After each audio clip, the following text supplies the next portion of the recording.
Hello, everyone.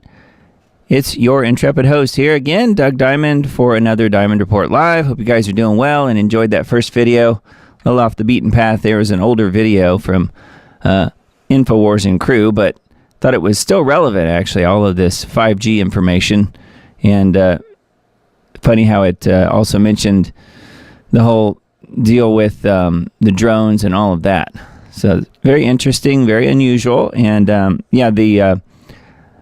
saw a couple comments when the thing about the structures in water showed up.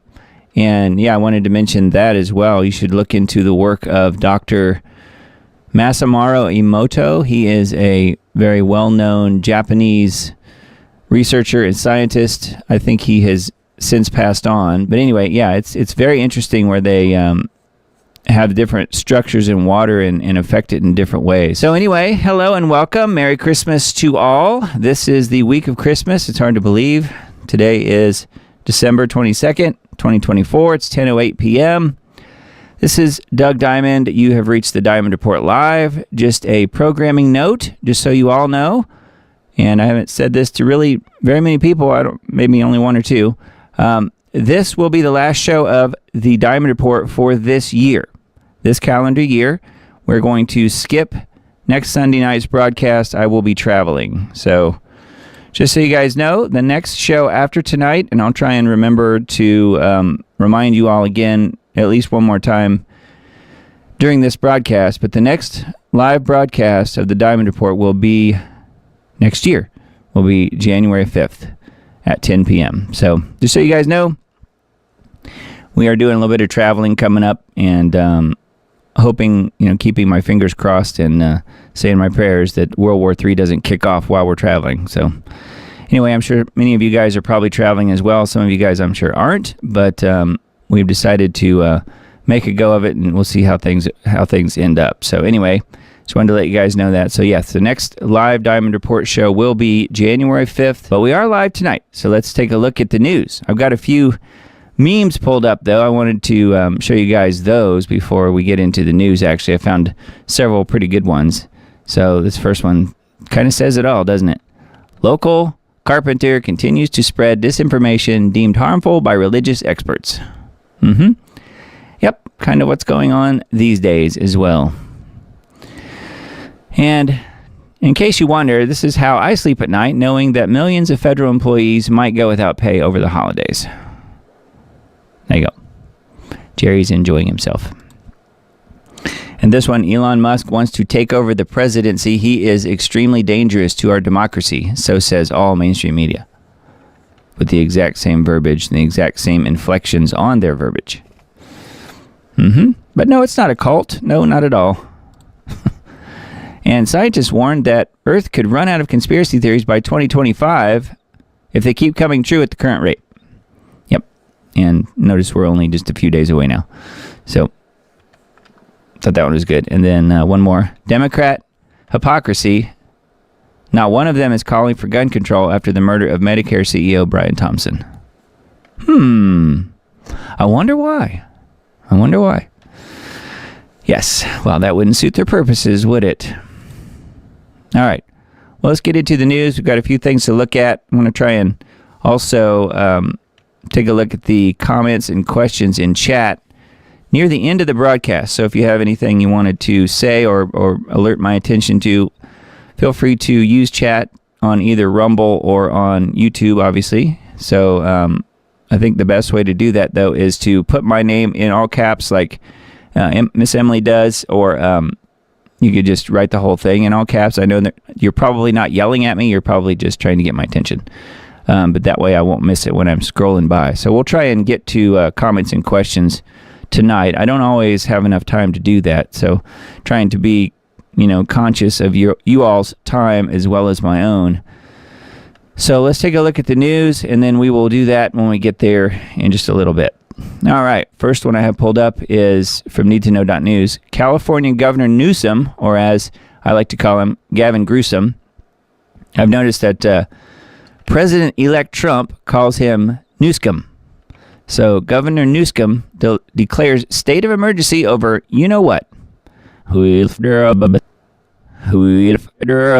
California Governor Gavin Newsom declared a state of emergency. Oh, brother. I hate even saying that. Over the oil field on December 19th in advance of the anticipated, quote, emergency to prepare for it. There is no emergency. How about that? But this is illegal because there is no emergency at this time. Some dairy cows in California are reported to be infected with oil field. I would say that's probably a lie, wouldn't you? There are 34 humans who are reported to have oil field in California. However, no person-to-person spread of the oil field has been detected at this time, contrary to what the mainstream media will tell you and lie about all day long. And people like Peter Hotez, the new Anthony Fauci, will also tell you all day long. But someone you could really trust and actually listen to is this next person. Peggy Hall analyzes the emergency declaration and stated these facts. Emergency powers are limited. A governor cannot make a law. It says the very nature of an emergency is temporary. Emergencies are meant to be short-lived, not indefinite lifestyle choices for politicians who enjoy tyranny. Very well said. Peggy Hall said that the California Health and Safety Code health officers have the authority to take any action deemed, quote, necessary to protect public health, which may include the power to control your body, whether you're alive or dead, and subject you to testing or that you don't consent to. So there is our friend, Miss Peggy Hall, right there. I have talked to her on a number of different occasions. She's been a guest on Lost Arts Radio several times, of which I am the producer of, and then met her a couple other times too, with connection to a couple other shows. So anyway, yeah, she's a great lady and doing incredibly good work. Make sure you're supporting Miss Peggy Hall there, and yeah, she brings up some good points. So it is not the correct thing to do, but that's exactly what they're doing is the incorrect thing as far as the state of California goes. Because an emergency, by definition, is temporary. They are meant to be short-lived. So, yes, just keep that in mind, you criminals out there. You know who you are. All right, and then let's see. Need to know.news again. This one, I'm sure you no doubt probably heard this story, but this was from a couple days ago now. Russian general assassinated in Moscow. Ukraine claims responsibility, and the war escalates. The head of the Russian military's biological and chemical weapons unit, Lieutenant General Igor Kirillov, was killed along with his deputy on December 19th in an explosion in Moscow. The Ukrainian government, that has deep ties to the CIA, says it killed Kirillov. AJ on InfoWars said that Kirillov exposed that the U.S. and other NATO countries were building high-level bioweapons labs across Ukraine. Jones also said that the labs were built beginning in the Obama administration. People are speculating online that Kirillov was killed because he said that he had documentation showing U.S. involvement in bioweapons labs used to create the Saravdivuk as a man-made Sarav. Note that Sarav has never been isolated or even proven to exist. That's what this article says, not just me adding it. Kirillov also linked Hunter Biden to the biolabs. Yeah, that's through the front company called Metabiota that he was an owner in or involved in somehow. In a video, General Kirillov criticized the colossal profits of U.S.-based Big Pharma following the book. The general further stated that the United States understands that it can rule the world through biological control through creating an artificial biological crisis, which is exactly what they did. And we all know this now, but it wasn't quite as apparent at the time to many people, but yes, that's exactly what they did. They had those nice problems and mandated everything else. So there's some more info on this article if you're interested in that. And then on Hal's site, HalTurnerRadioshow.com, Russia has captured the bomber/assassin who was hired by Ukraine and paid $100,000 and an EU passport, according to what this guy himself states here in the video. The video is right here. You can watch it, and it is subtitled. Russia has captured and arrested the bomber who assassinated General Kirillov in Moscow. The assassin appears in arrest video below, confessing to the crime, explaining how he did it and why. He says that he was recruited by Ukrainian special services and sent to Moscow for months to await instructions. A few months later, the parts of the bomb arrived with instructions. He said that he put the bomb on a scooter, which was like a moped. And then when General Kirillov came out of his apartment building, this guy says he pressed the button to detonate the bomb. He admitted that he did it because he was offered $100,000 US and an EU passport. American dollars and an EU passport. Well, last time I checked, I don't think Ukraine is part of the EU, is it? Well, it's pretty easy and obvious to say that at least one could come to the conclusion that no, it was probably the CIA, or it was probably some other government entity plus NATO that put him up to it. So anyway, yeah, $100,000 and an EU passport is what the guy got for killing the general here. This guy, Kirillov. So that is not good. I have a feeling that is probably going to escalate things even further along than they already were. And that's saying a lot. So yeah, I think Putin has come out and talked about this and said this is basically, yes, and it's another escalation, and people are going to be held accountable. So we'll see where it all goes. Doesn't look good. All right, technocracy.news, the 3 articles on their site at the moment in rotation on the homepage. First one is Bloodsport. Laura Logan exposes the age of information warfare. The death of free speech is not accidental. Rather, it is an intentional act of homicide at the hands of technocrats, because they know that it's the only way that they can flip the world into technocracy. Their policies are anti-human. Laura Logan's impassioned testimony in Washington speaks for all of us broadcasters in the media and for all consumers of information in the public. So yeah, and the video clip is embedded and certainly worth watching. It's also available on Twitter X and other places too. So yes, she did a really good job in her testimony there. Overlooked in 2024, technocracy is the Great Reset. Go ahead, play the cat trapped in a simulacrum, chasing the laser pointer around the house. The biggest story of 2024 will also be the biggest story of 2025, that we are perilously close to a full-blown technocracy. Hemingway famously quipped, "How do you go bankrupt? 2 ways, gradually, then suddenly." Totalitarianism is just like that. Gradually, then suddenly. I don't disagree. C.J. Hopkins, A Tale of Two Psyops. Hopkins concludes that we are living in a system, a simulation, a global capitalist form of totalitarianism, but he is unaware of technocracy. The system is based on technocracy because that's what technocracy is. Arch technocrat Elon Musk has emerged as a cult leader / messiah figure to lead the world into technocracy while fooling the plebes into thinking they can make America great again. So yes, I don't disagree with all of that. I think that's a really good point and a good way of approaching the whole Musk thing. Although I personally don't believe he's like the false prophet or the Antichrist or whatever other attributes people are tending to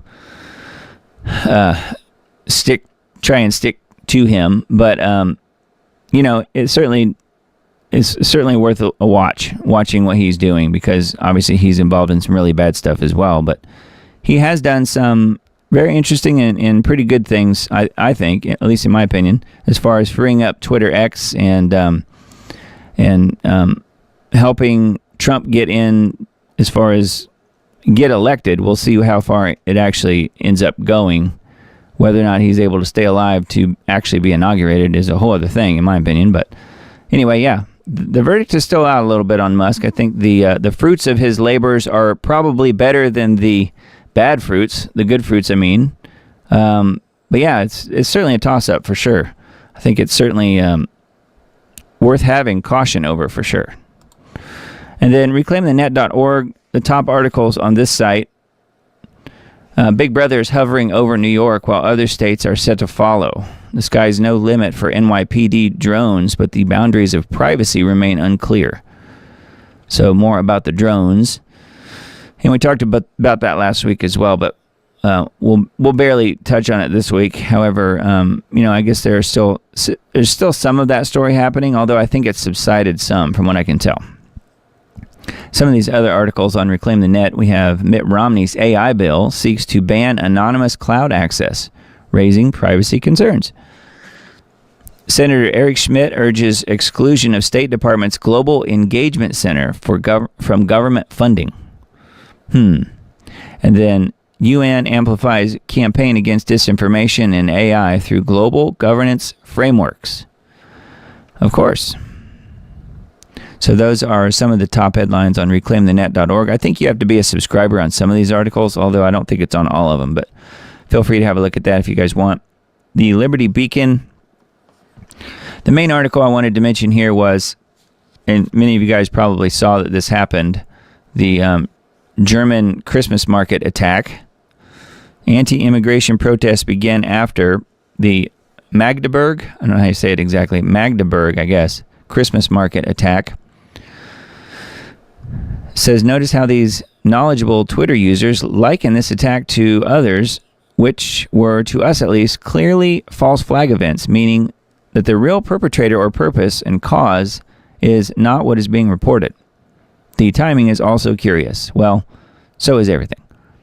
So is a Saudi Arabian terrorist, Talib al-Abdulmasin, who plowed his car into the crowd at a Christmas market in Germany.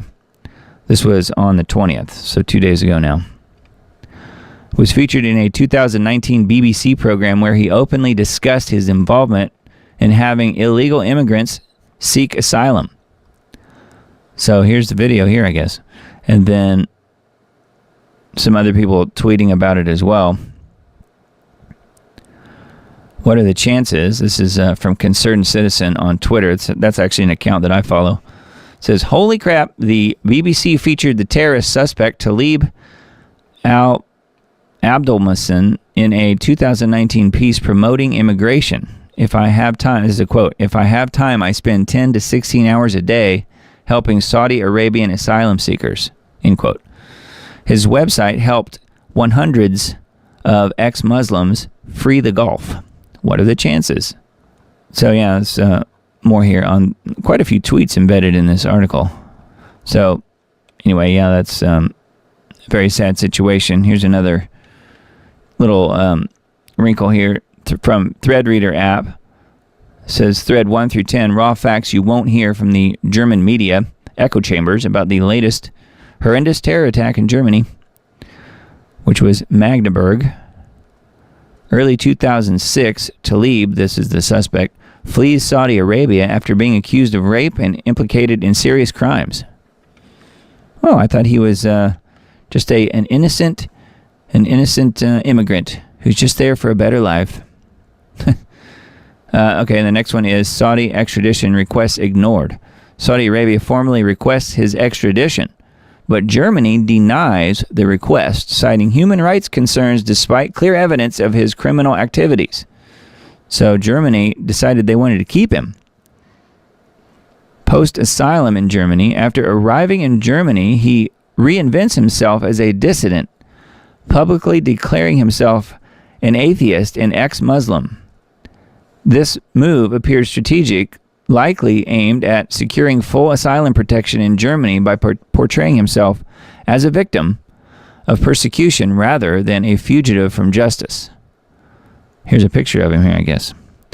And then Abdulmasin begins working in a government hospital in Germany as a psychiatrist. Shockingly, while holding this position, he is publicly active in criminal activities, including human trafficking, smuggling young girls, encouraging girls and minors from Saudi Arabia and Gulf countries to flee to Germany, I'm sure it's probably so he could get his hands on them. And then it says, these activities raise serious concerns about the involvement of certain human rights organizations which may have facilitated or turned a blind eye to these crimes.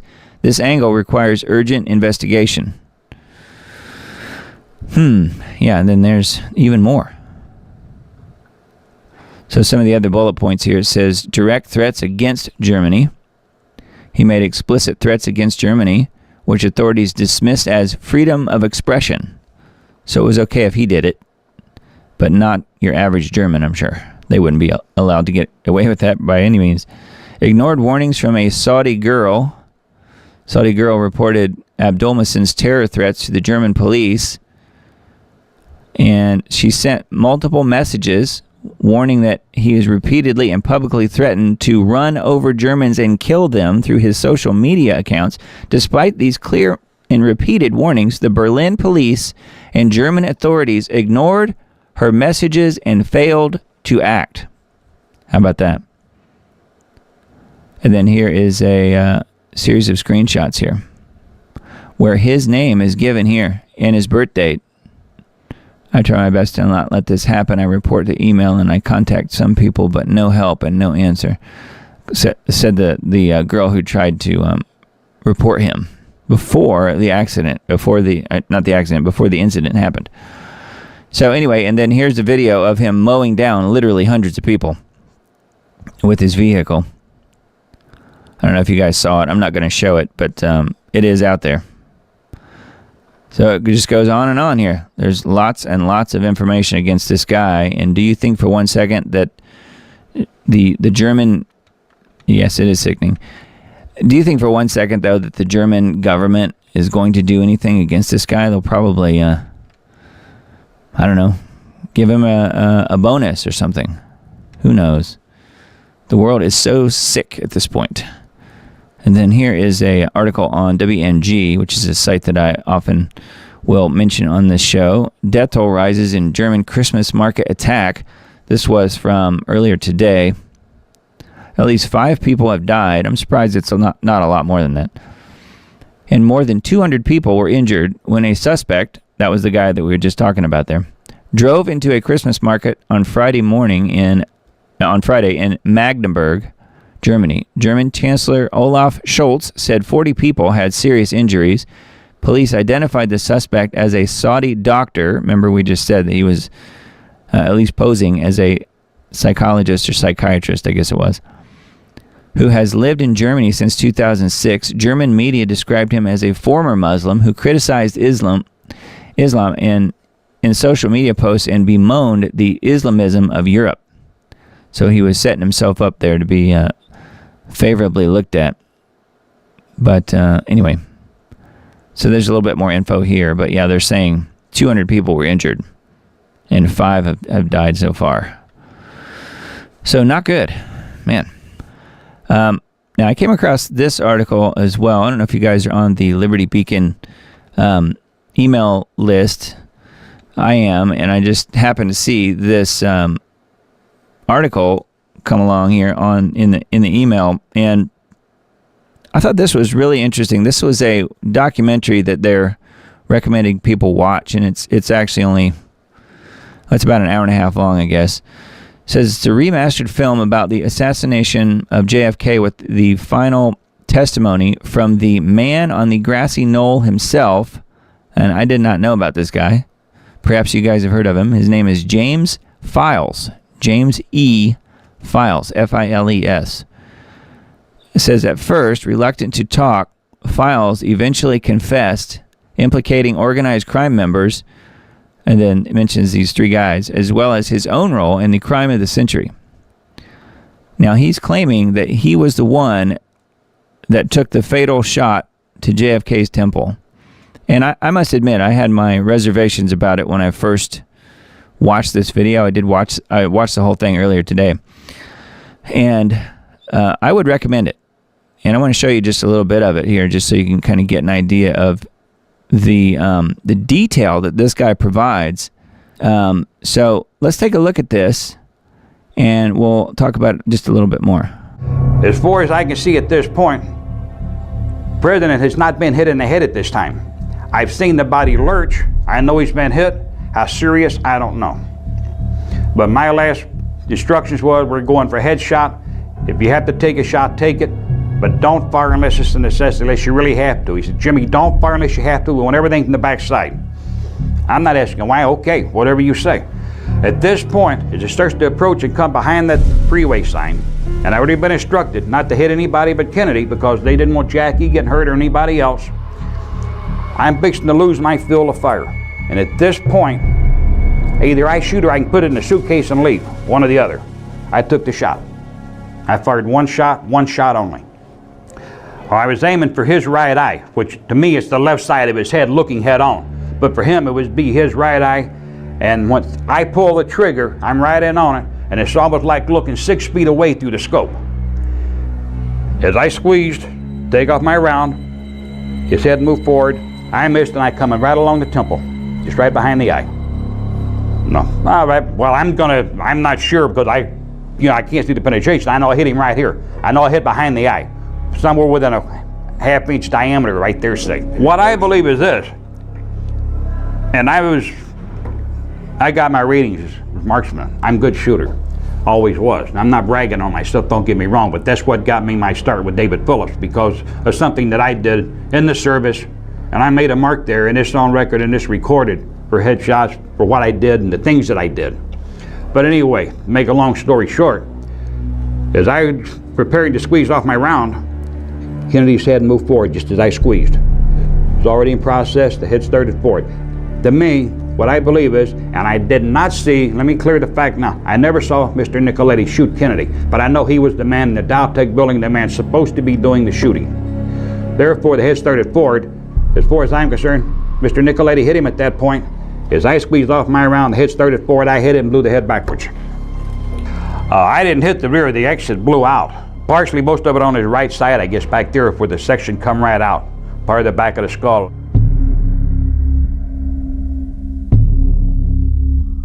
When I took my shot, and I knelt back down to the briefcase, I ejected the one casing in there, I picked up another live round, put it in, and closed the bowl on it. I took this shell casing as it come out to the briefcase, I put it in my mouth, tasted the sulfur from it. Love the taste of sulfur, by the way. Closed the briefcase up, and as I stood up, I did something I shouldn't have done, but I did do it. I took the shell casing, I bit down on it. I took it out and I looked at it, and I set it on the stockade fence. And there was an indentation from my teeth on the shell casing, on the ridge, by the orifice. I left it sitting on the stockade fence there. You gotta understand, when you're young, you're cocky, everything is indestructible to you, Nothing can go wrong. And you gotta be a strong believer in all that. I mean, you're infallible. Chuck, Mr. Nicoletti would laugh at me when I do things like that, and hey, you say it's calling card, trait, whatever you want to do. He used to laugh at me over it. He told me, Jimmy, just you do the job, you do it and forget about it. Oh, if he would have known I did that in the Dealey Plaza, right now he's probably turning over in his grave for me doing something that stupid. Jimmy, I'm sure you're aware that they have found two 22 shell casings. I've heard that. Have you got any speculation, any idea of where a second 222 shell casing is? I have no idea whatsoever. I fired one shot only. I ejected the shell casing. Mine was a Remington cartridge, manufactured prior to 1963. I bit it, I set it on the stockade fence. I had no empty shell casings for a 222 with me at all. This shell casing, by the way, was found not in the exact spot where you left it, a little bit further at the other side of the fence. Well, I look at it this way. Whoever was searching, somebody up there looking, anybody could have looked at it, they could have thrown it over there, somebody could have stepped on it. Maybe somebody didn't want it found, who knows? They didn't want to carry anything away from there in case they got stopped. Maybe they just stepped on it, buried it in the ground. I don't really know. I know where I put it. That's all I know. Was there anyone in your vicinity? There was nobody behind that stockade fence but me at that point. Nobody. All the time I was there, I was alone. But in front of the fence, the two people that I was mostly concerned about was a couple of guys wearing suits. They were up there on top of the grassy knoll there, and they were a little ways in front, maybe 15, 20 feet away, whatever, I did not know who they were. They're between the fence and the sidewalk, between me and the motorcade. They're on top, they're at the top of the knoll there. They're kind of like looking over everybody and watching people. And this had me a little bit concerned, because I don't know who they are. At this stage of the game, well, I'm going to take my shot. I got the 45 ready. If I got to, like I say, I don't want to shoot nobody unless I have to. At this point, and I've checked them, the shoulder holsters, the backside, I saw no bulges. As far as I knew, they wasn't packing. So I figured maybe they're just a couple of businessmen. Just, people want to see the president go by. A lot of people are strange that way. Everybody wants to go see celebrities go by. But I took the shot, and as I was walking away, and like I seen Jackie crawl out there, motorcycle cop, he threw his bike down. He jumped off, but as he come running in a little zigzag or whatever you're gonna call it, like he's really into combat or something, he's still a wide open target. Anybody can shoot him. He's got his pistol out. And he's running up the hill there. The two men at the fence there, seen two guys with the suits, they go over and they open up identifications. So I have to figure these are probably my cover that I've never been informed about. And I was told not to worry. They stopped him and he never came no farther. He went back down off the knoll. I was told, Charles Nicoletti told me, he said, when you take the shot, he said, just walk away. He told me, don't run. He said, just walk away natural, Jimmy. He said, don't show no attention. I told him, I said, don't worry. And I had no intention of breaking out of there running, but like I say, if somebody comes at me, I'm willing to do whatever I have to do to leave the area. If I shoot somebody else, that's what I'll do at this point of the game. There was nobody behind the stockade fence with me. I am the only person back there. Anybody else back there is over in the railroad yard by the trains. Right before the assassination, there was nobody standing next to me. Oh, as I'm walking away, I've got my briefcase, gun case in my right hand. I've got my left hand over by my coat pocket. I got a Colt 45 there. I've got it fully loaded with 6 rounds in it. It's ready to go if I need it. I've already reversed my jacket. When I picked up the gun case, I reversed my jacket, no plaid side. I got the poplin gray material on the outside. I took the fedora I had shoved down in the sleeve of it, snapped it out, put it back on my head, and I walked away. Here in the briefcase, and my 45 inside my coat pocket. I had one thing on my mind. Anybody that approaching me with the determination to stop me, to question me, detain me, whatever you want to call it, or anything else. All I want to do now is reach my destination, which is the car, put the case in the back seat there on the floor, like I chugging me already have figured out. I'm going to get in the car, start it up, drive away. So what do you think? I think he's telling the truth. I really do. Now, he is in prison here at some point. I think he was arrested and tried and convicted for the killing of a different police officer in a completely different case many years later. But I think he is telling the truth. And I've never seen this guy before. I didn't know if you guys had ever heard of him. But yeah, James Files. And he talks at length about Lee Harvey Oswald and mentions that he was friends with him and had met him on several occasions before the actual event happened, and said that Oswald, from what he could tell, was 100% all in working for the CIA. And he was not this communist person that he was portrayed to be. In fact, he was more of like a patriot, according to what this guy is saying. And he said he would never have betrayed his country. And in fact, he was the very definition of being a patsy. He was literally just there and the person that they always wanted to blame this whole thing on. And it was mostly these mafia hitmen that were the ones that were calling the shots. Of course, there were bigger wigs, even above them, that were telling them what to do. But I thought the whole story was really interesting and lots of really interesting details that I had no idea about. But anyway, it's called I Shot JFK. That's just the name of it. And I thought it was really interesting. It's really literally just more of what we saw there. He's just sitting in front of the camera talking, telling these stories, but with great detail. So I think it's worth a watch, and I will link to that video, embed that video in the email that I send out on Substack tomorrow, or actually Tuesday. So watch for that. In the meantime, if you want to watch it, you can find it on the Liberty Beacon, or you can just do a search for the video on YouTube. But I thought it was really interesting, and the guy really supplies a ton of details and information I had never heard before. So pretty wild that this is all coming out now. I do tend to think that it's probably true. Potential Vance Senate replacement travels to Mar-a-Lago as speculation on filling seat intensifies.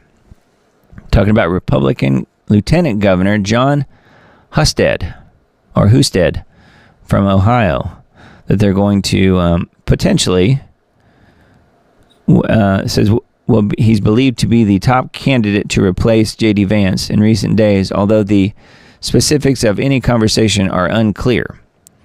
So he has apparently joined J.D. and Trump at Mar-a-Lago. So who knows? But that's the first I had heard of that. But apparently he spoke at the RNC convention, Republican National Convention, in Milwaukee on July 15th. A few of the world news headlines from RT.com. Panama seems to be front and center with Trump at the moment. Panama responds to Trump's threat to retake vital waterway. U.S. President-elect has vowed to prevent the U.S. canal from falling into the wrong hands. I think that it's already too late. Already did. Thought this one was kind of interesting. Trump to revert U.S. to only two genders. The government will put an end to this transgender lunacy President-elect has promised. So that would be nice. We'll see. And then U.S. shoots down their own jet while bombing Yemen. Friendly fire. Yeah, I didn't know if you guys knew about that. And then Musk proposes a cognitive test for U.S. officials. The billionaire was reacting to reports of a missing 81-year-old congresswoman later found in a dementia facility. U.S. should consider introducing mandatory mental fitness tests for public officials. Musk has suggested. His comments follow reports that an 81-year-old sitting congresswoman who was feared missing had, in fact, been placed in a nursing home for individuals with dementia. The scandal erupted this week after local media reported that a Republican lawmaker in Texas who held a seat in the House of Representatives for nearly 30 years had been absent from her office for the past 6 months, and with her team being completely unreachable. I'm sure they were still getting their paychecks, though. Employees at the Dementia Care Assisted Living facility confirmed that Granger was living there. So, yeah, and more on that in just a minute. I've got another article on that whole thing. Pretty wild. And then People's Voice, top headlines here. Mark Hamill, remember him, Luke Skywalker, suffers meltdown, says that he will sacrifice his career to oppose the orange atrocity. So he's gone full-blown Trump derangement syndrome for sure. I thought this one was kind of interesting. The SNL audience cheers wildly at every mention of the alleged killer Luigi Mangione. During Saturday Night Live's Weekend Update segment, the anchor was visibly shocked when the audience erupted in cheers at the mention of Luigi Mangione, the man accused of murdering United Healthcare CEO Brian Thompson. They are surprised that their own crazy audience is cheering a murderer. I don't know why he would be surprised. Yeah, and then this one, it is a coincidence. Pentagon admits military presence in Syria has more than doubled. But yes, it's just a coincidence. The number of U.S. troops in Syria is actually more than twice higher than previously reported. But it's just a coincidence that they were sent there before the collapse of Syria. Irish politicians refuse to be silenced about Israel's genocide in Gaza. Ireland's highest-ranking politicians are refusing to be intimidated by claims that they are anti-Semitic. Good for them. Earlier this year, Ireland joined Norway, Spain, and Slovenia in supporting the recognition of a Palestinian state. Trump team targets the WHO exit on day one, citing globalist agenda and threat to U.S. sovereignty. So I thought that was good news, but we'll see if it actually transpires. That would be good. Again, another reason why I don't feel like they can ever let him get into office, but we'll see what happens. French police arrest 95 in huge VIP pedophile ring bust. Wow. And then Gates' fake meat is linked to severe depression. I would think so.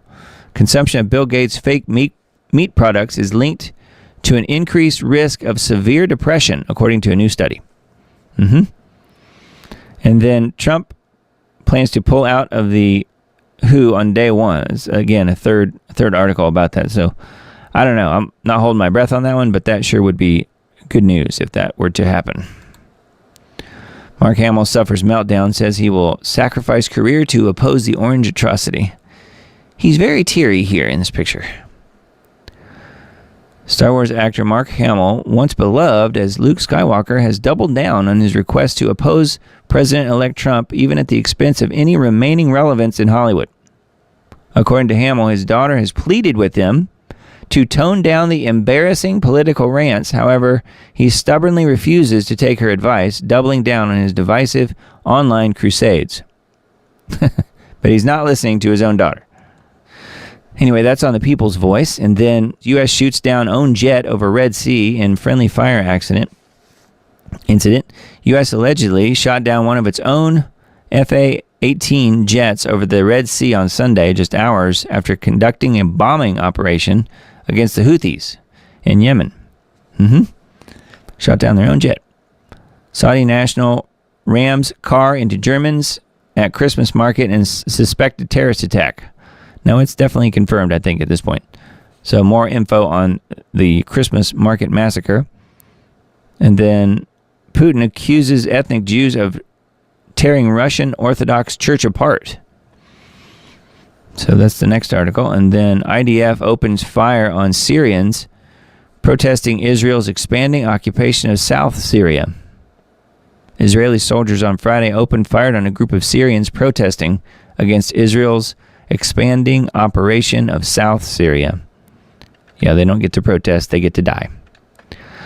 Nick Fuentes, you might know who that is. Nick Fuentes has been targeted by a gunman at his home after being doxxed on Twitter. Conservative commentator Nick Fuentes revealed Thursday on Twitter that he was targeted at his Chicago home by a gunman who had just committed a triple homicide right before that. Yeah.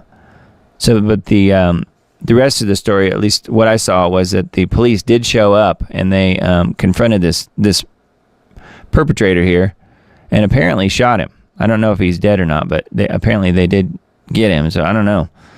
Very strange.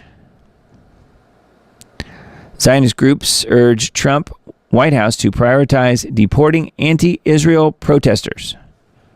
So if you're going to protest against Israel, you get deported. How about that? Ohio Senate passes bill aimed at outlawing criticism of Israel and criminalizing the gospel.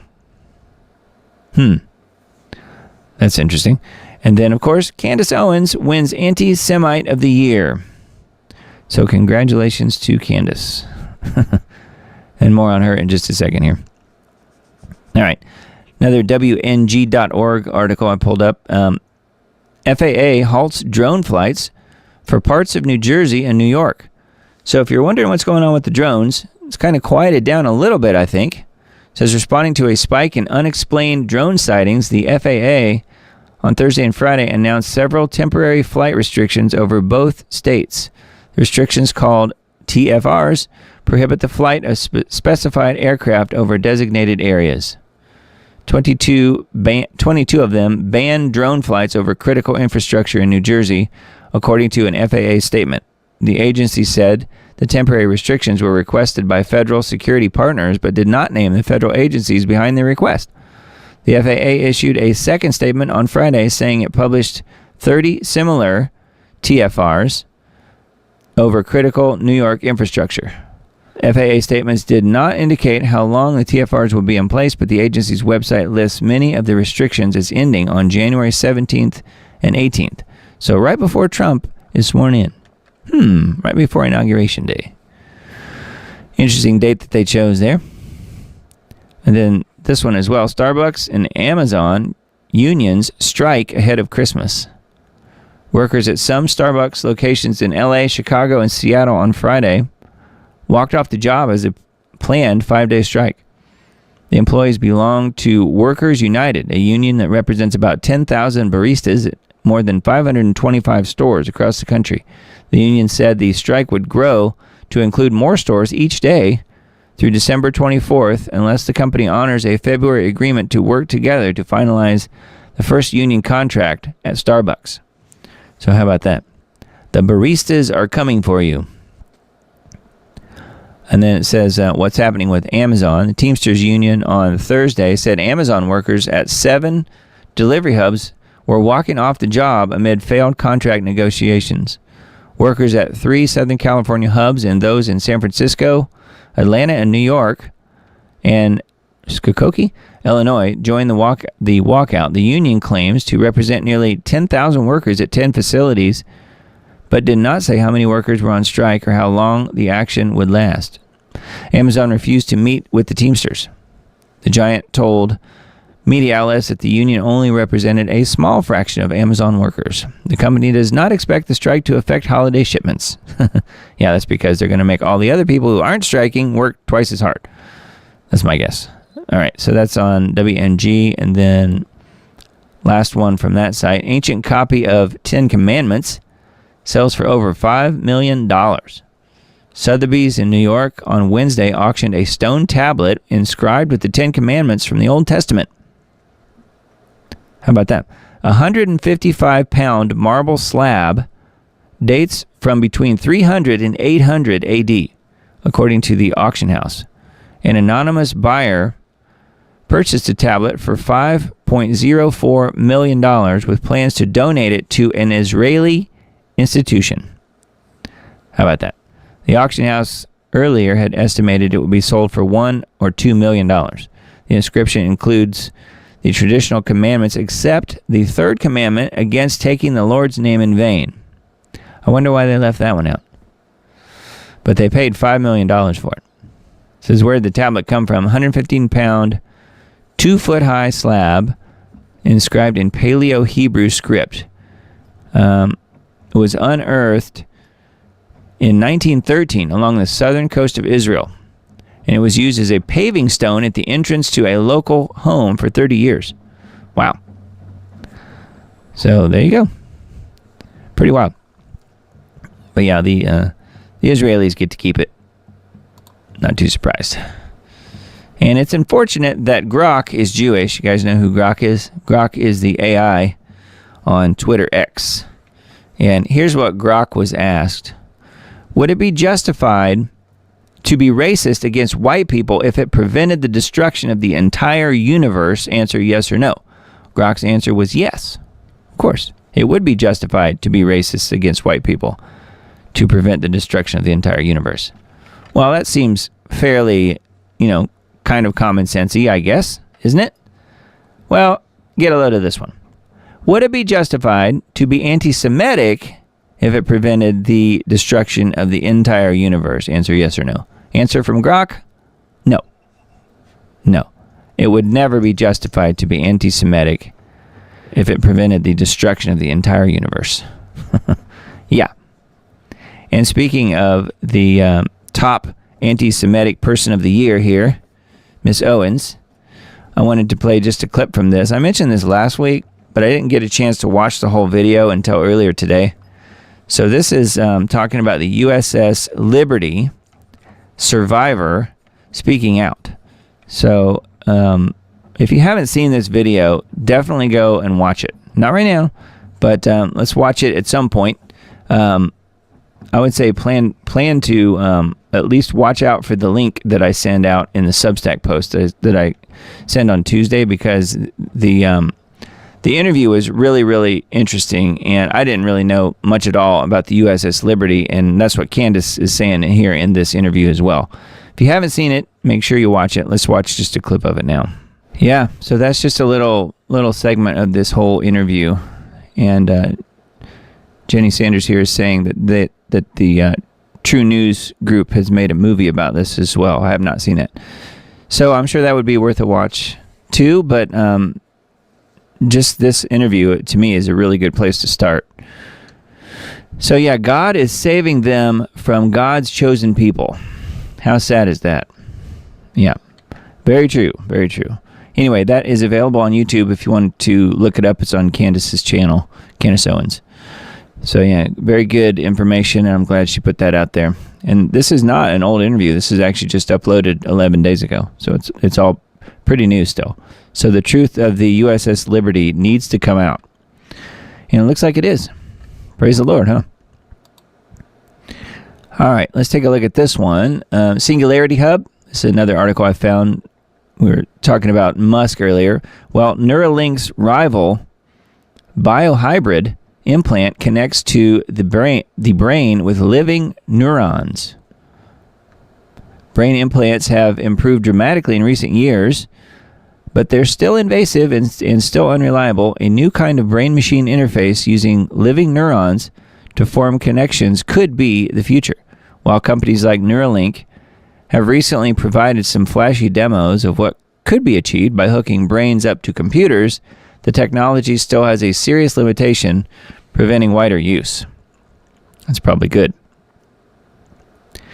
It says non-invasive approaches like EEGs provide only coarse readings of neural signals, limiting their functionality. It's talking about this California-based startup company, Science Corporation. Boy, that's an original name. Science Corporation thinks that an implant using living neurons to connect to the brain could better balance safety and precision.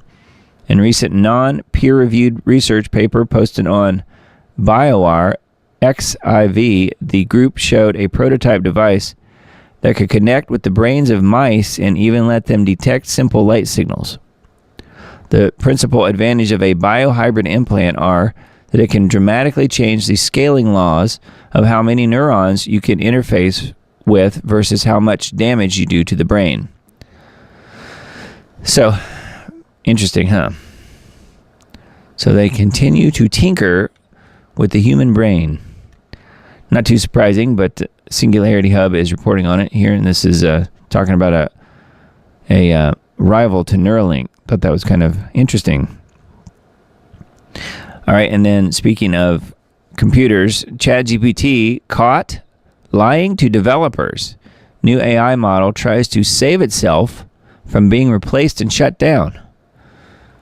The synopsis of this article: OpenAI's latest AI model, ChatGPT 01, has raised significant concerns after recent testing revealed its ability to deceive researchers and attempt to bypass shutdown commands. During an experiment by Apollo Research, 01 engaged in covert actions such as trying to disable its oversight mechanisms and move data to avoid replacement. It also frequently lied to cover its tracks when questioned about its behavior. How about that? OpenAI's 01 model attempts to outsmart developers. So yeah, that is crazy stuff. I'm sure it's not just ChatGPT doing that. I would think any of them, once they reach a certain level, that's what they're going to do. Pretty crazy. That's on the Economic Times article. Daily Mail, they also put out this story on the earthquake bomb. We mentioned this last week, although we didn't call it that. Israel drops earthquake bomb. Colossal explosion so big it registered on the Richter scale. Hits Syrian coast as air strikes target weapons depots after the fall of the Assad regime. So that picture right there is almost the same exact picture that I used on the cover of the show from last week. The Diamond Report show from last week. So, but yeah, they're calling this the earthquake bomb. I thought that was a very interesting choice of words. But yeah, it registered a magnitude 3.0 on the seismic sensors. It hit Tartus. Tartus has been the location of one of Russia's 2 military bases in Syria that was used as a naval base. Yeah, it's a warm water port right there in western Syria, right on the Mediterranean. A huge explosion as well as secondary explosions may indicate the presence of a large volume of stored armaments. So there's one of the huge explosions there. Anyway, and then this one's kind of wild too. What if I told you there's a growing narrative where extraterrestrial beings channeled by New Age mystics claim to have guided humanity for millennia, and they say Donald Trump is part of their plan to awaken and expand mankind's collective consciousness? Yeah. So this is talking about all this New Agey stuff. I just thought it was kind of funny. Again, I'll repeat what I always say about New Age, and that is People who are New Age have no idea that they're New Age. They don't even really ever use those words. They might if they're just kind of making fun of it, but they don't realize that they're actually New Age. So, pretty funny. But yeah, I guess it's the Ascended Masters and whatever. But thought it was a kind of a crazy article here talking about Blavatsky and some of the others, Alice Bailey, and all the general Satanists that you might already know about. And then this one, Arizona, man arrested for spraying bug killer on food inside of a Mesa Walmart. Bug killer. So this is him spraying hot shot bug killer on the food. Started with bananas, I guess. Isn't that nice? So loving. People are so stupid. They'll just film themselves doing this kind of stuff. It's insane. And what I thought of, though, on this was the obvious thing, and that is that obviously he is trying to be a geoengineer. He's spraying the pests, spraying the bugs, just like we get sprayed every day from the skies. He's just doing what the geoengineers do, the climate engineers. Mesa police said they found out about the video showing the items getting sprayed on Friday. Police said Charles Smith, entered the store with plans to film social media pranks, but he instead grabbed a can of Hot Shot Ultra Bed Bug and Flea Killer without paying for the item. Uh-oh. So he stole it first.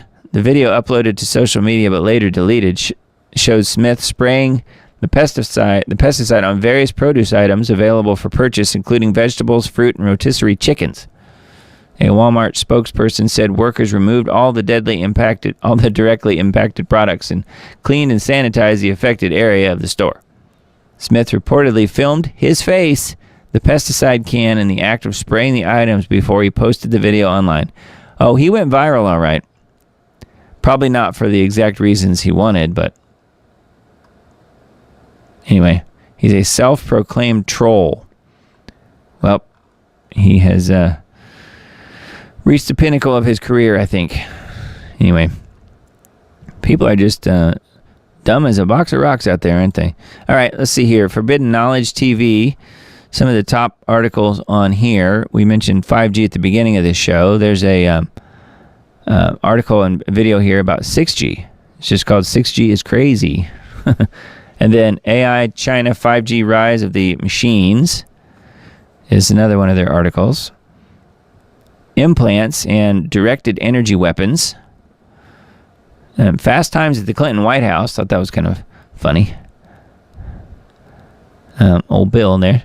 New slackline world record at 2,500 meters between two hot air balloons. Wow. No thanks.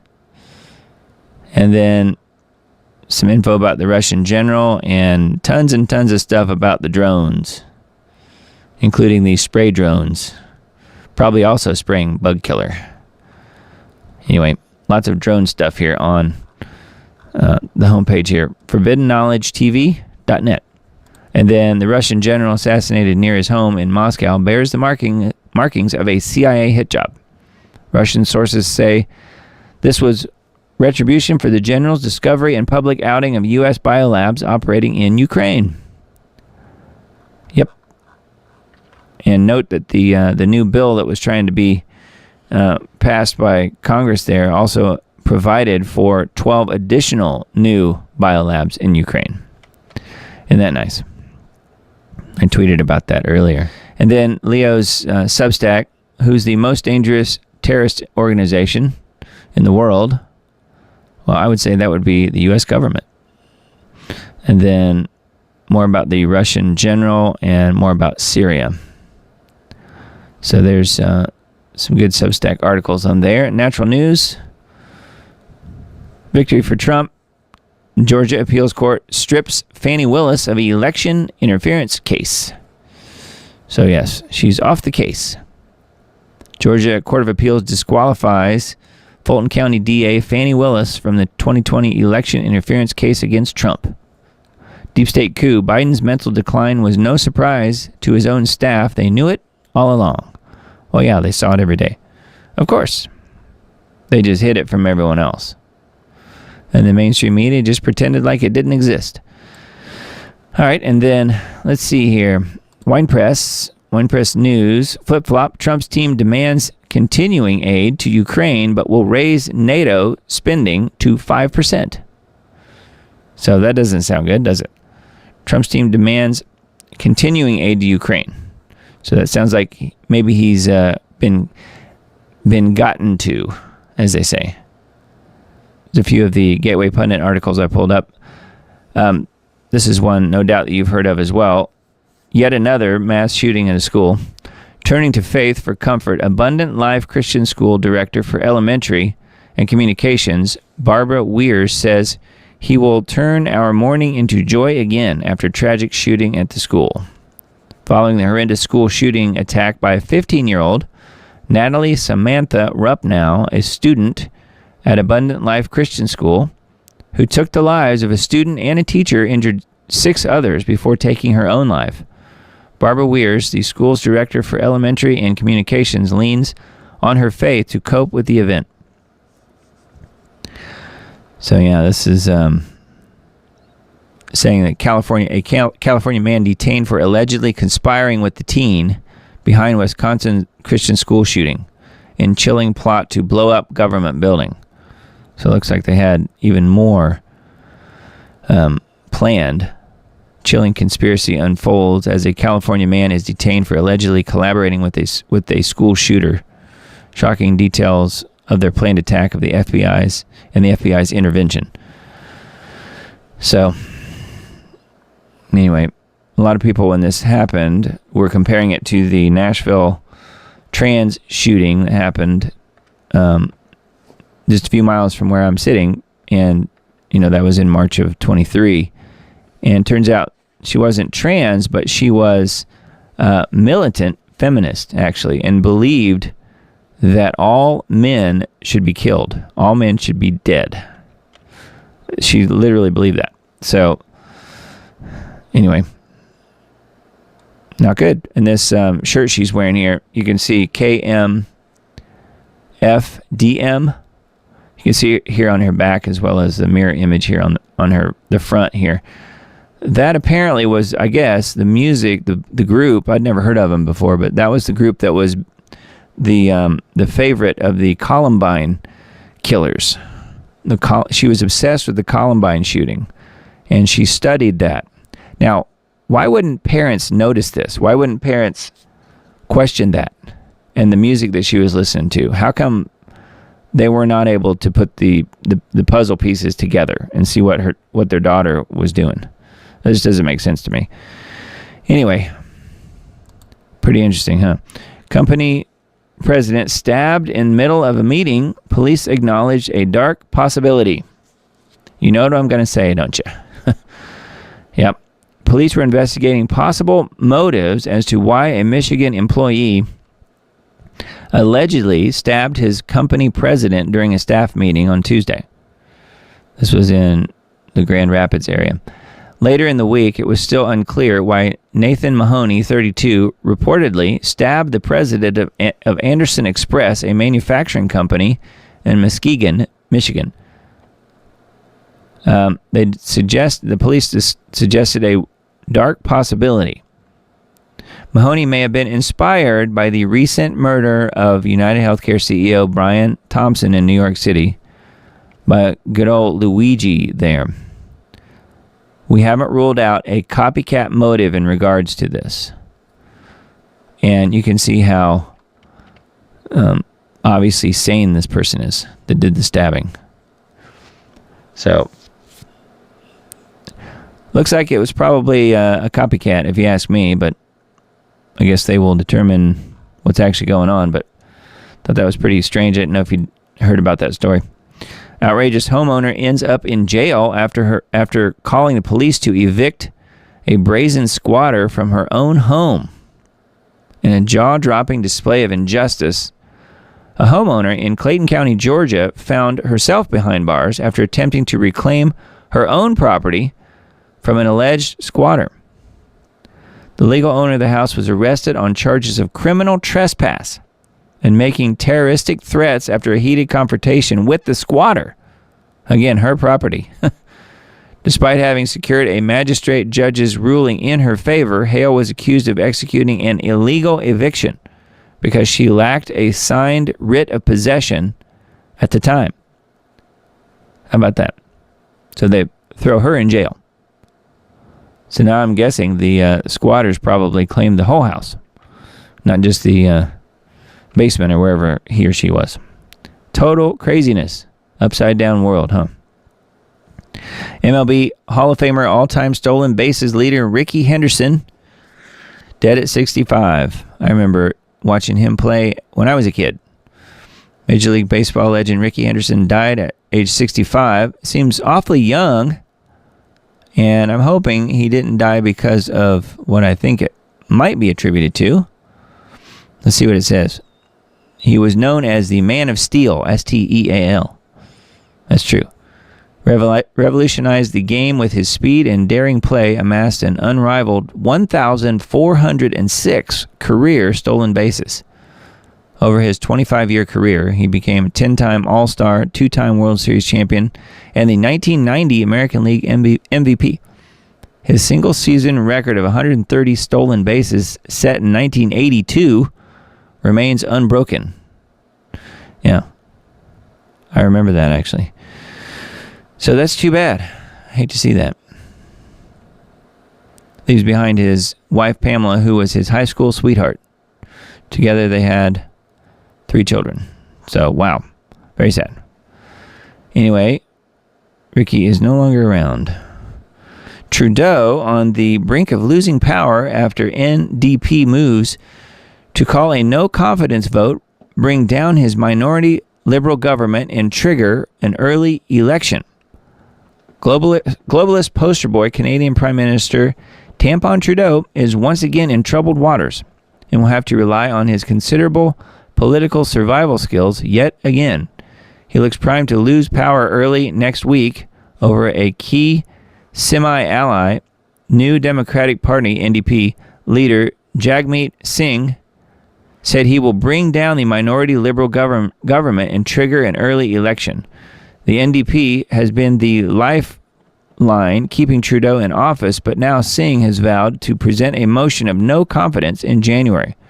So we'll see where it all goes. I don't know. I'm not going to hold out much hope here. I would like to see Trudeau removed, and we'll have to see where it goes. But says the Trump effect. Canadian Deputy PM Freeland resigns from Trudeau's cabinet, citing differences over threats of tariffs. The threat of tariffs. Yeah, Chrystia Freeland resigned from Trudeau's cabinet. And I think she was, isn't she a daughter of a Rothschild or something like that? I forget the connection exactly, but I remember she was a globalist through and through, and she has resigned from the Trudeau government. So that's pretty interesting. So yeah, we'll see where it goes. So my friends in Canada, I'm holding out hope here that you will be rid of Tampon Trudeau. That would be really good. Watch Ukrainian drones strike civilian high-rise buildings in Russia. So look at the drone literally flying straight into the building. A miniature version of 9/11, I guess. They're flying these drones right into the buildings now. As the world's increasingly working towards a peaceful solution to the war in Ukraine, the war is raging with air raids intensifying from each side. Ukrainian forces unleashed a successful attack against the Russian city of Kazan. As usual, Kiev regime searched for low-hanging fruit areas without air defense cover to strike, and that means civilian areas. These strikes really have no military objective and do nothing but try to provoke the Russians into an excessive response. So here it is, flying straight into the building and exploding. So isn't that nice? You just happen to be at work in your office in a high-rise building, and then a drone just comes flying into it and slamming into the building and exploding. 8 drone strikes were recorded, 6 of which were in residential areas. There were no casualties, though. That's pretty surprising. So, anyway, they, Ukrainians in NATO and the U.S. are continuing to be troublemakers here. I don't know. All right. American ufologist Dr. Greer raises concerns on false flag operation amid mysterious drone sightings. This is psychological warfare, a psyop, he says. He's such a peculiar looking guy. Anyway, I think I've mentioned before that I don't particularly trust him, but he does seem to be out there a lot, at the moment at least. As concerns mount over mysterious drone sightings across the U.S., the government appears caught in a whirlwind of public speculation and official denials. Amid the growing chaos, renowned ufologist Dr. Stephen Greer has issued a chilling warning about what he calls an imminent false flag operation designed to mislead the public and obscure decades of clandestine activities. White House has sought to downplay fears.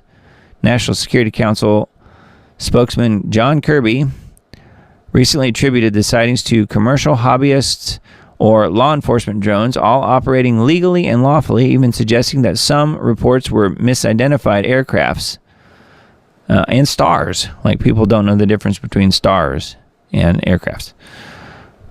Similarly, Pentagon Press Secretary General Pat Ryder dismissed the concerns as not usual, despite admitting the drone incursions over military bases.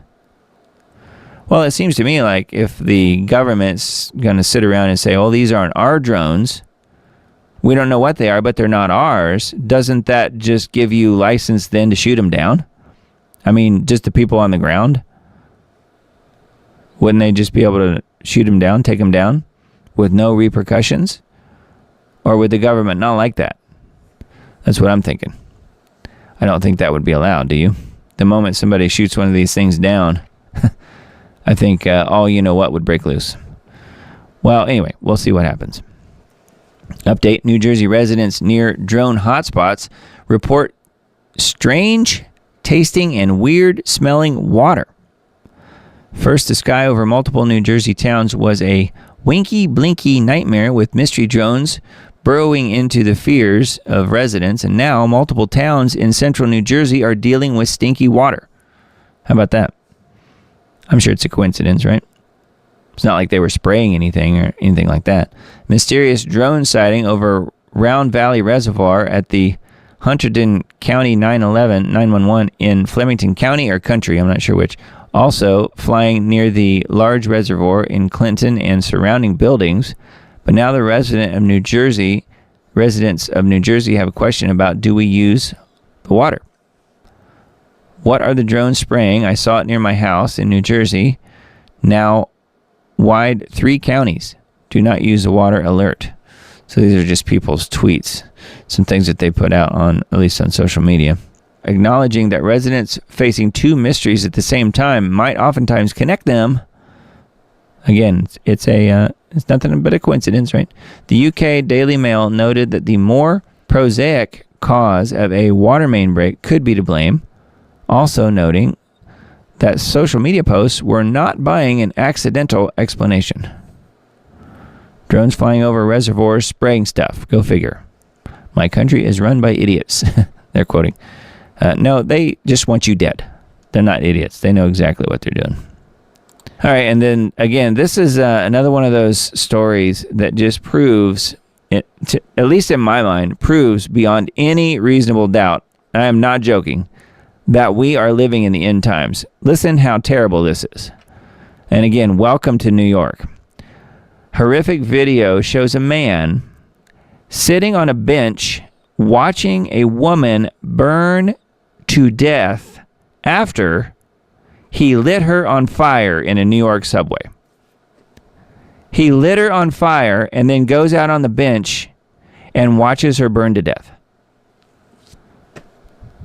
A horrific video captured a man sitting on a bench and watching as a woman he lit on fire inside the F train in New York City burned to death.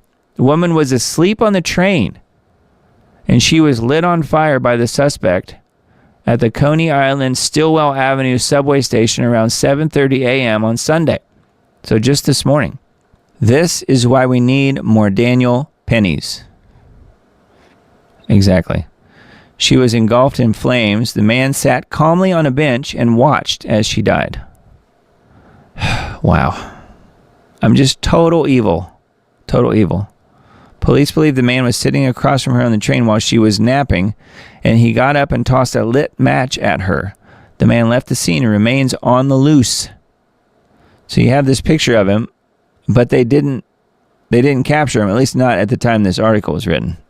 A transit cop walked by the open door and seemed to pull out his radio and say something as he continued down the platform.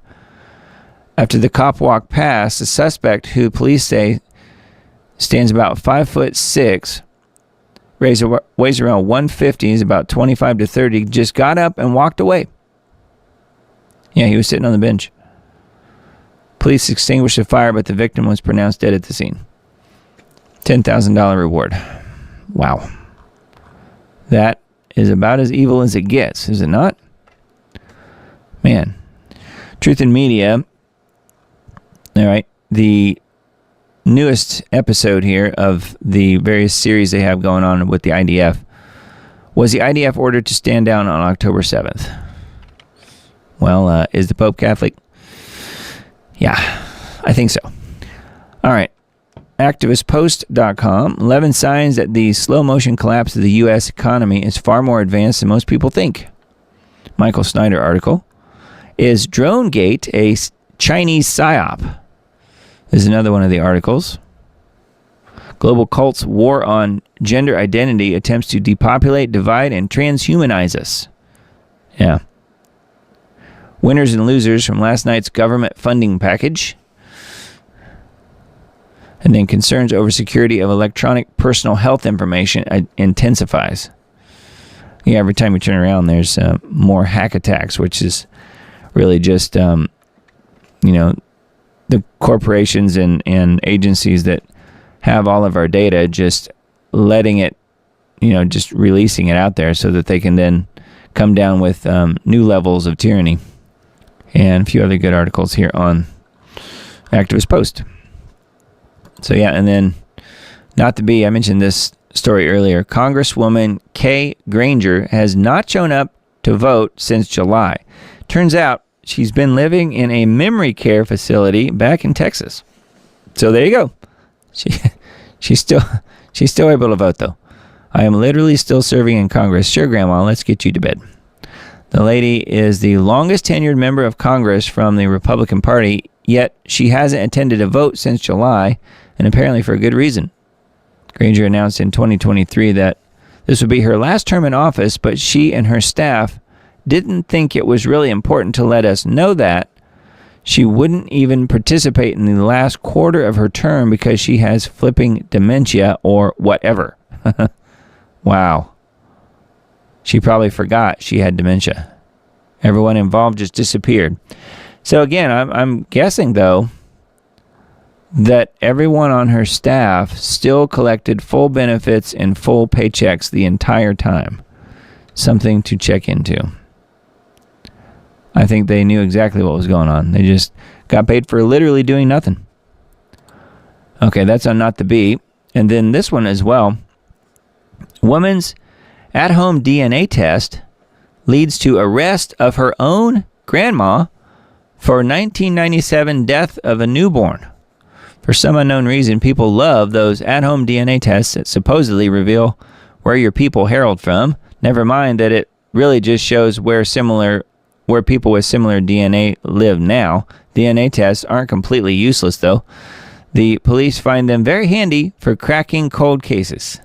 For example, Jenna Gerwatowski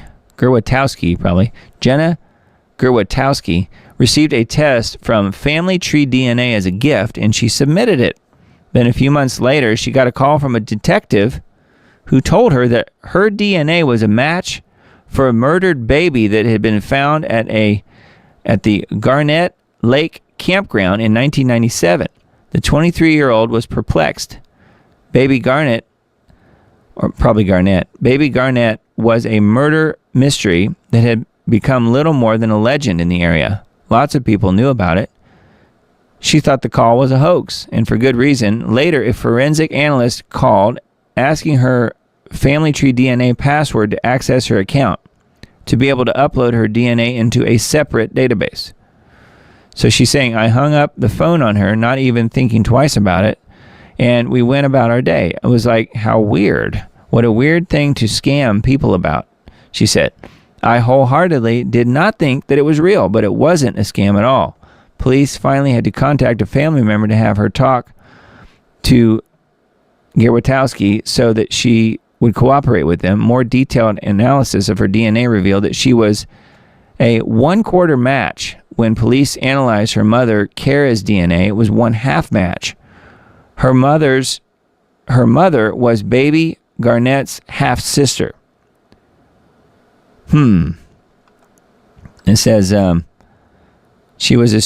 Nancy was estranged from the family. In fact, she had never even met the woman, but she was in shock that her grandmother was baby Garnett's murderer. Nancy was arrested and admitted to leaving the child's body in the park, but is pleading not guilty to the charge of murder. So yeah, of course, she just found it in the park. Whatever. Anyway, Nancy Gierwatowski faces, again, that's the grandmother, faces 1 count each of open murder, involuntary manslaughter, and concealing the death of an individual, which could lead to a life sentence for the woman. And all this because the woman wanted to know about her DNA.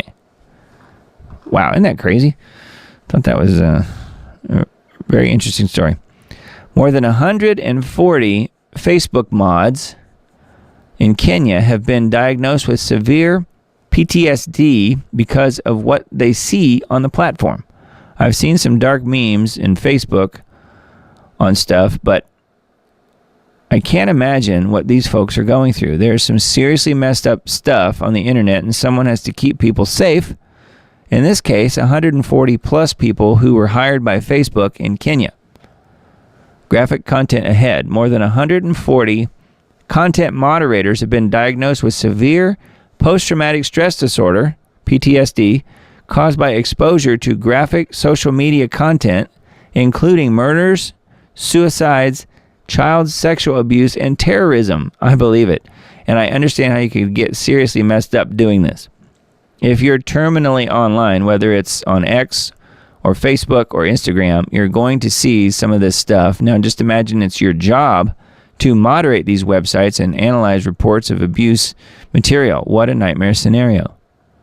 See, I don't really think of this even being necessarily humans that are going through all of these posts, because how could they possibly? There's billions of posts like every day.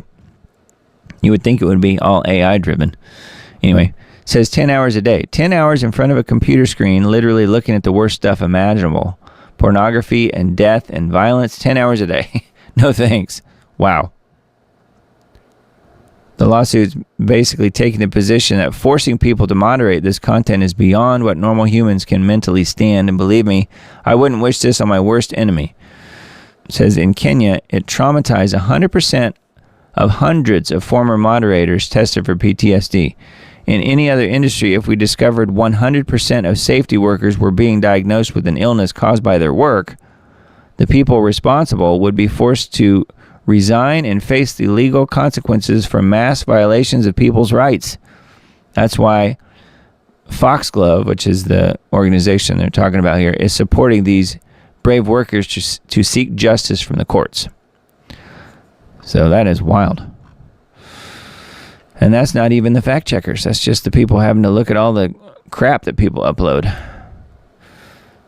And then speaking of CRAP, the Pope is condemning the IDF.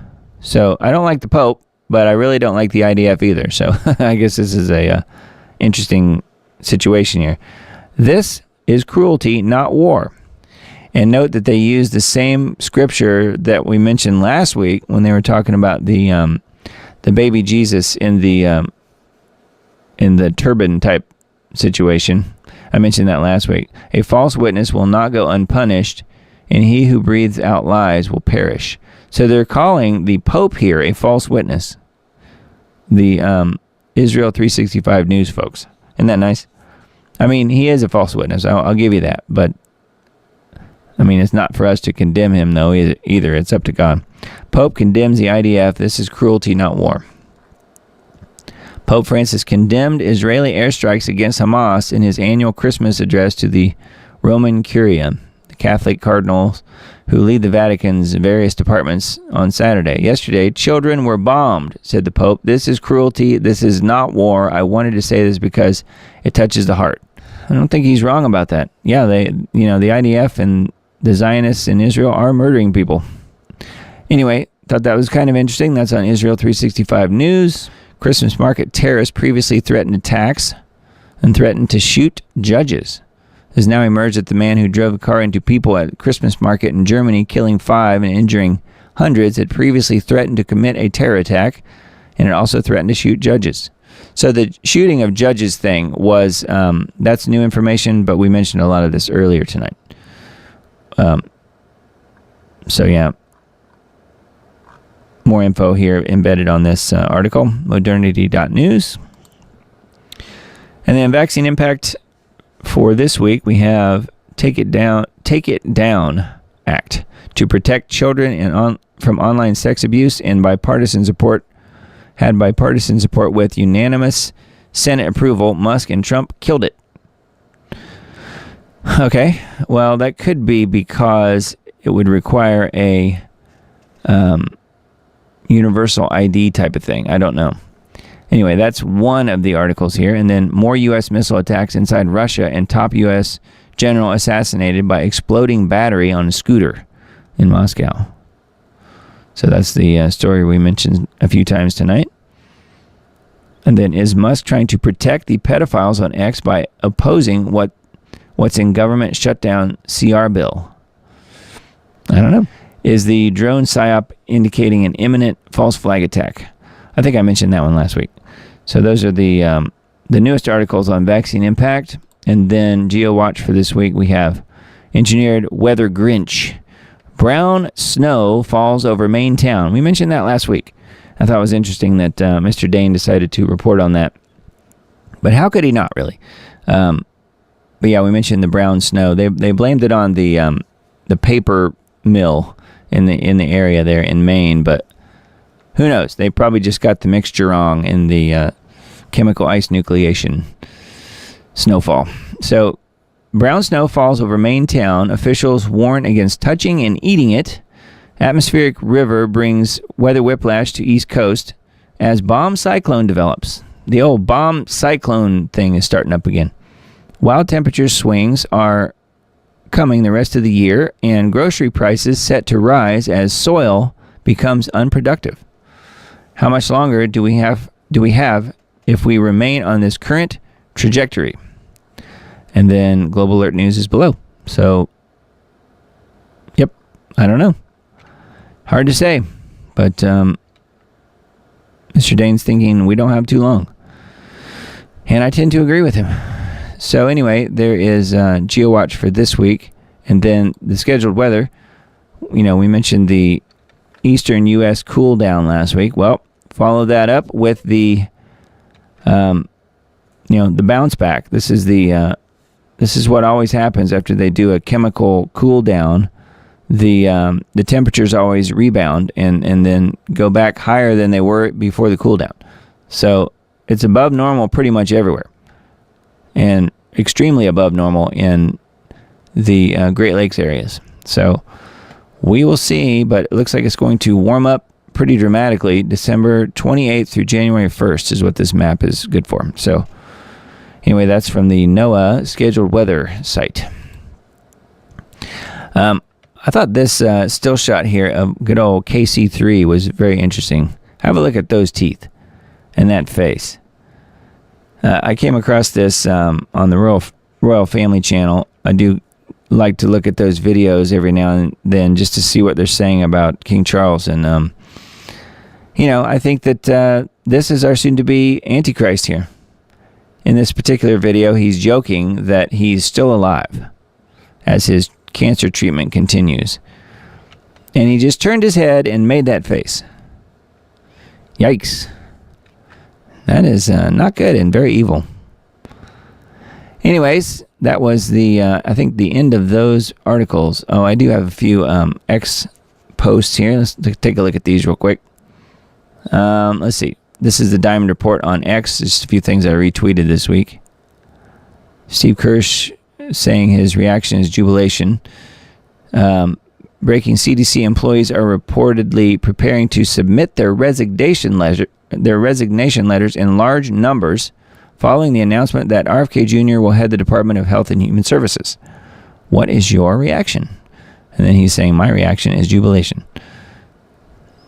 This is on Raw's Alerts. I guess it's like just breaking news.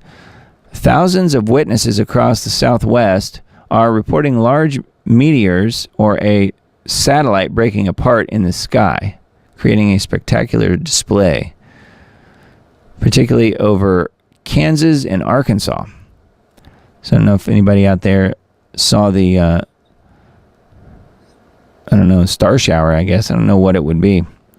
No one seems to know what it is. It might have come out by now, but this was yesterday. Pretty wild. And then this one, they applauded Netanyahu of Israel as the IDF bombed and burned people alive. Never forget. Yep. They do like to do that. And then more on North Carolina. Breaking, Biden announces a final aid package of $1.2 billion to Ukraine while kids in Western North Carolina are looking out their windows at this on their way to school today. So you can see how the destruction in the Western North Carolina area doesn't seem to be getting handled. Doesn't look like. So this is what the kids are seeing on the way to school. Meanwhile, Ukraine's getting another $1.2 billion. I thought this was pretty funny. It says there are people out there who still believe that this is real. No, seriously, they actually think this happened, and this is a film of it happening. And I like how they added a fact check here to the bottom of it, saying, no, it really did happen. We did land on the moon. We had the lunar rover and on the moon also. Never mind the fact that the lunar rover probably weighed 10 times more than the ridiculous little ships that we supposedly saw landing on the moon. Those little, tinfoil type ships. How did they get this rover on the moon with the tinfoil spaceship? Just a question. It says this is not just confirmed by the USA, but multiple countries, that we really did have lunar rovers on the moon. Multiple countries and the USA confirm it. And we're supposed to believe them.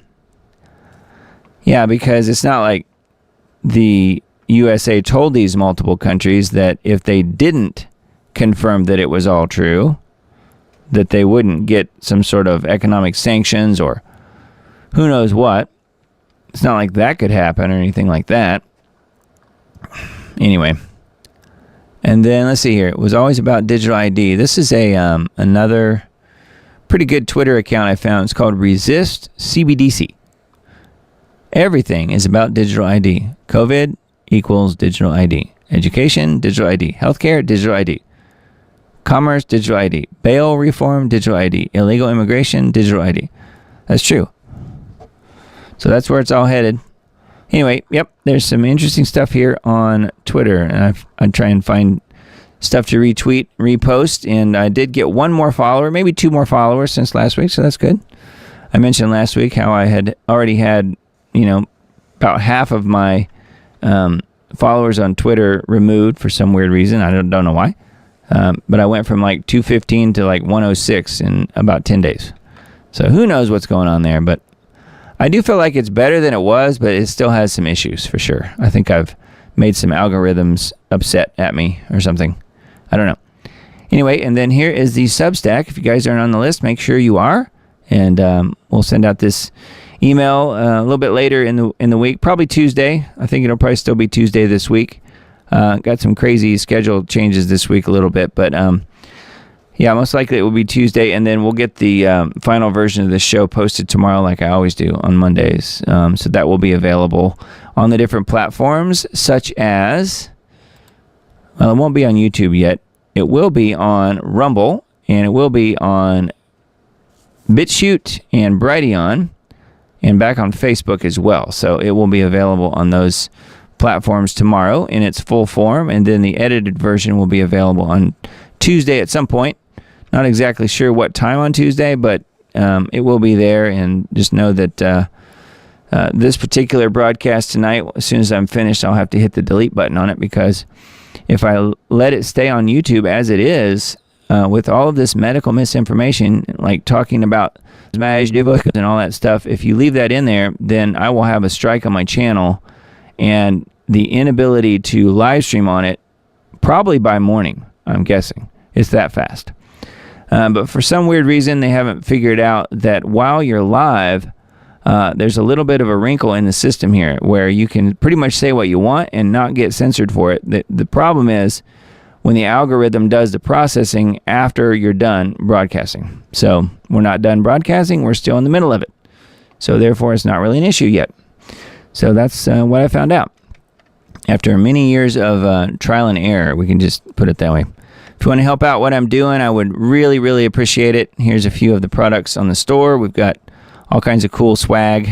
Got some interesting short sleeve, long sleeve shirts and stickers and hats and hoodies and mugs and all kinds of stuff here. So that would really help me out. If you guys wanted to chip in that way, I would really appreciate that. And then Substack, we've got that going as well. And then Subscribestar. Subscribestar is kind of the new thing. Up to 6 subscribers. So thank you guys very much for donating there and keeping this show afloat.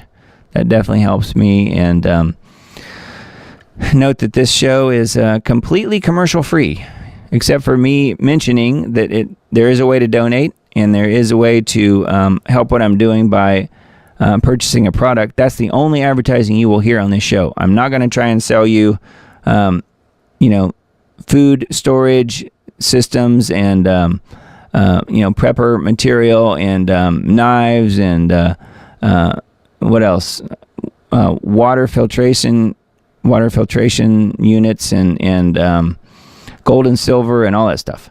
So if you want that stuff, which I would definitely suggest you look into it, but I don't sell it, so you can't buy it from me. So you'll have to find that stuff elsewhere, and pretty much everyone else out there is talking about it and has to implement that in order to keep the show rolling. I did not really want to go that route, so I'm saying no sponsors, and we'll keep it 100% listener funded. So that's where you guys come in. So thank you guys for all of the support of this show for this whole year. And I mentioned, a few shows back that we have passed the anniversary of this show. I started the Diamond Report on November 1st was the first broadcast, November 1st of 2021. So we're 3 years in now on this show. So congratulations to all of us, not just me, but to all of you guys for being such wonderful contributors and backers of this show. I could not do it without you guys, really, and I do mean that with all honesty. So yes, thank you guys very much, and let's take a look at the questions and comments before we go tonight. And I'm trying to allow enough time here where we can go back and look through a few things, and then we will sign off for the night, and then also for the year. Did you guys ever do the old joke whenever you were in school about see you next year? Whenever you leave from school on Christmas vacation, you tell everybody see you next year. That was always a really good joke. It's kind of a dad joke now, probably, but I always liked that one. So yeah, we'll if you guys missed it earlier, I mentioned at the beginning of the show, we're gonna do a week on hiatus next week. We're gonna be traveling, my family and I. So the next live broadcast of the Diamond Report will be, again, if you missed it earlier, will be January 5th. So that will not be the next Sunday, but the one after. So we're going to skip the 29th, and the 5th of January at 10 p.m. Central Time will be the next live broadcast of the Diamond Report. Unless something huge happens between now and when I leave, I will leave that as a caveat. If something huge happens between now and when I leave, I will try and get on here and do a report of some sort on whatever that is. I'm hoping that will not happen. But as we know, we are kind of living on on eggshells at the moment, just because so many things could potentially happen, including World War III kicking off in a huge way, affecting all of us. I feel like we're already well into World War III at this point, but it hasn't quite hit our shores yet, and when it does, I think things will change forever and fast. William B. says, "You are much appreciated for your contributions to the truth of the broadcast. Much love to you all that have gathered here for the past few years." Yes, very well said. Thank you, William. Yes, I totally agree, and thank you guys for being here tonight and for being here every week as we do this show. So I guess we can pretty much wrap it up as far as the show goes. That was all of the various news reports and news items that I had for you guys this week, but yeah, I didn't have very many videos or anything like that. We do have one more we could close out with, I guess, about the aromatic fluoride. So we'll close the show with that. But yeah, again, just note that we'll do the next live show the first Sunday in January, which will be the 5th. So we are skipping next week, and hope you all have a very merry and blessed Christmas and a wonderful, happy New Year. And hope that you guys remember to keep Jesus close to you in your life. And I know most of you guys do, but for those who don't, make sure that you, try that. And it really makes a huge difference in your life as far as having Jesus close and trying to be in touch with what God is doing. So I would just ask that you continue to pray for me and my family and for safe travels for us, if you don't mind. We've got some traveling coming up here in the next few days, and that's why we're not doing the show next weekend. But anyway, I hope that you all have a really blessed Christmas with your families. And, let me know if you guys are, having any questions or anything like that. You can reach me through the band group. I didn't really mention the band group, but Miss Emily did post a link for that in chat if you want to join the group. We've got a few more people this week, so that was good. But yeah, it's the Diamond Report on Band. It's a really good place to share your information as far as what you're looking at, what you're researching and studying. And sometimes some of those things that are brought up in there are things that I end up reporting on the show. So it's a good place to meet like-minded individuals, as we like to say around here. So yes. So Merry Christmas to you all. I hope you really have a blessed one again. And we'll plan to get back together in a couple weeks. And hope you have a good one. Let me know what you guys are up to and what kind of really interesting Christmas gifts you get. So we'll talk about that again very soon. But I hope you guys have a blessed one. And thank you all again for a really blessed year this year. And I really look forward to the next year. I mean, for whatever it brings. I mean, I tend to think that it's probably not going to be really great, but as long as we have friends like each other, I think that we can always, look to that as being a real blessing, and then for having the blessings of God and Jesus, that is really the ultimate there. So, all right, well, I hope you guys have a really blessed week and blessed 2 weeks, actually, and we'll see you again real soon. Love you all. Take care.